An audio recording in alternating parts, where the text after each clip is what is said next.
11:11 en soos kyns na 11 op 'n donderdag is dit tyd om te gesels oor ons omgewing en ons gas in die ateljee is Fred Orban van Kus tot Kruin soos altyd en hy het vandag ook saamgebring Luami Sondag. Sy is verantwoordelik vir bemarking en media as ook belanghebbende betrokkenheid by die GCBR. Gourits Cluster Biosphere Reserve is die groot woord daar. Goeiemôre, baie welkom aan julle. Thank you for the opportunity to be here. Thanks. Luami en baie welkom.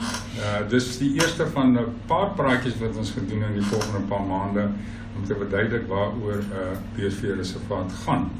Heel wat om nou uit te sien dan daar. Fred, ons begin by jou. Wat is 'n biosfeer reservaat? Dis gewoonlik 'n gebied wat afgebaken word as gevolg van geologiese en ander, dis nie 'n politieke gebied as sulks nie, maar dit is 'n gebied van die omgewing, soos die biosfeer reservaat van die Gouritsrivier is die sameloop van die Gouritsrivier se vertakkings en also en dis 'n samewerking tussen die gemeenskap en die natuur. Nou, ek gaan bietjie vir Luami vra om bietjie beter te verduidelik as wat ek het nou verduidelik het. Want ek was nooit baie goed met opsommings geweest. Ek praat gewoonlik te veel. Klink vir my nou 'n goeie opsomming, Fred. Thanks, Fred. Yeah, to add to that, a biosphere reserve is not a reserve in the traditional sense. We often think of a reserve in, being an enclosed area that isolates nature from humans. But like you said, a biosphere reserve is about the samenwerking of people and nature. So it's about working together and developing that relationship. So biosphere reserves often include towns, can include cities, as well as natural areas. So that's what makes them different from a normal reserve. And it's not a reserve in terms of like it's got fences. No, there are no fences. It's an area that's designated, but without fences. So, how does the GCBR operate as a biosphere reserve? So the GCBR, it covers a very large area actually. We are, out of the 9 biosphere reserves in South Africa, we are the largest. We are 3.1 million hectares. And we operate from, in the west, it's around about Montague, to the east, just past Uniondale. And then from just north of Prince Albert down to the coast. So it's a very large area, and we operate in that area through doing various projects. And like all biosphere reserves, we focus on trying to connect humans and nature in a way that is sustainable and is brings both in harmony. So our projects help develop we have core areas, so you have core areas and buffer areas and transition areas, as with most biosphere reserves, and that is how we manage our projects around the areas in terms of protecting those natural areas, but still incorporating human activity in a way that is sustainable.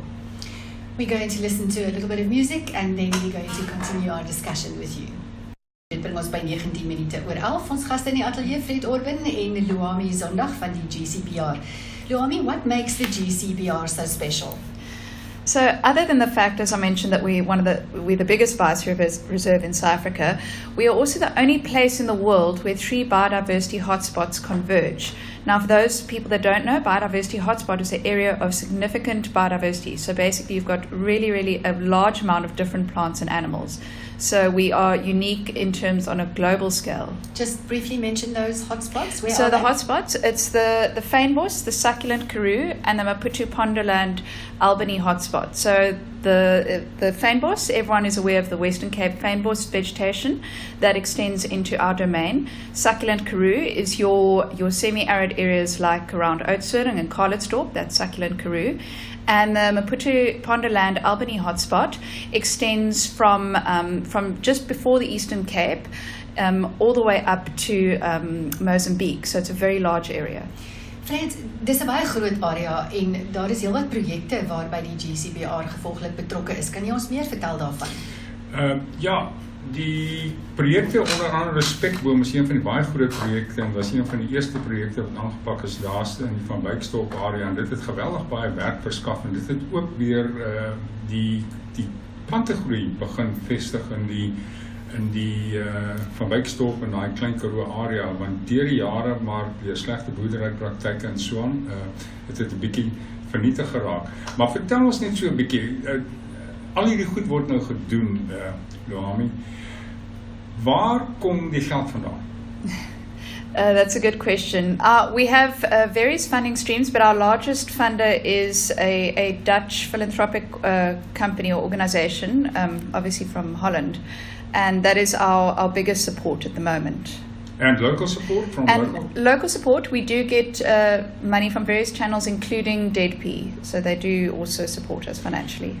And also, tell me, is the GCBR open and biospheres open to donations from the public and from corporates and so on to lend support to this togetherness or the working together between nature and man? Yes, definitely. I think I speak for all of us when I say we would really like to see a bigger involvement from local South Africans, not just financially, but also involved in the organization and projects. But definitely a better involvement in terms of funding. We could always go a long way for what we do. There's a lot of passion in this, but there's also a lot of money needed to keep that passion going. Yes, definitely. Ja nee, dit gaan maar altyd oor die bekostigbaarheid van ons planne. Jennifer Zamudio volgende met hart en siel en dan gesels ons verder met Luami Sondag van die GCBR en Fred Orban. Jy is ingeskakel op SFM en ons is besig met ons omgewingsgesprek vanoggend. Fred Orban en Luami Sondag van die GCBR hier in die ateljee by ons. Nou daar is 'n hele klomp projekte. Luami, kan jy 'n paar van hulle vir ons noem en hoe die publiek kan betrokke raak? Yes, sure. We have, at the moment, we've got 6 main projects.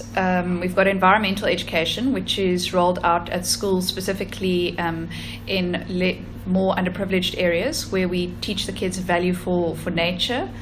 And then we've got in Van Wyksdorp, as Fred mentioned, we've got the speckworm rehabilitation project, which is very successful, Jobs for Carbon.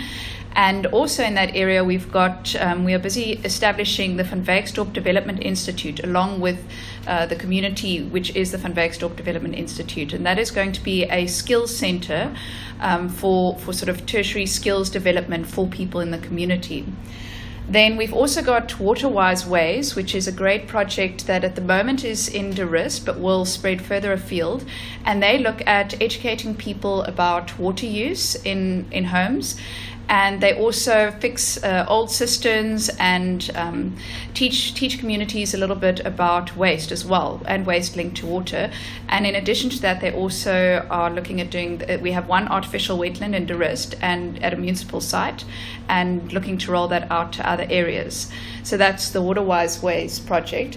Then also exciting new one for the GCBR, we've got the Goko project coming up, which will be alien clearing in the Goko River, and as well as the Witteberg-Langeberg ecological corridor, which will look at creating corridors for animals in those areas to pass through more easily. It's a mouthful. Where the GCBR is not yet actively involved specifically is in the ocean. And I would very much like to see the ocean, which is part of the Paleoagulhas plain, form part and parcel of the interest that the GCBR is showing. And what is wonderful for me, Luami, is that funding comes from places like the Netherlands, and I believe goes into millions. And why do they do that? Why do they do that? Can you answer that question? I think it's because they realize something maybe we as South Africans don't always, that we live in an incredibly beautiful and biodiverse area, and that we really have a responsibility to protect this area.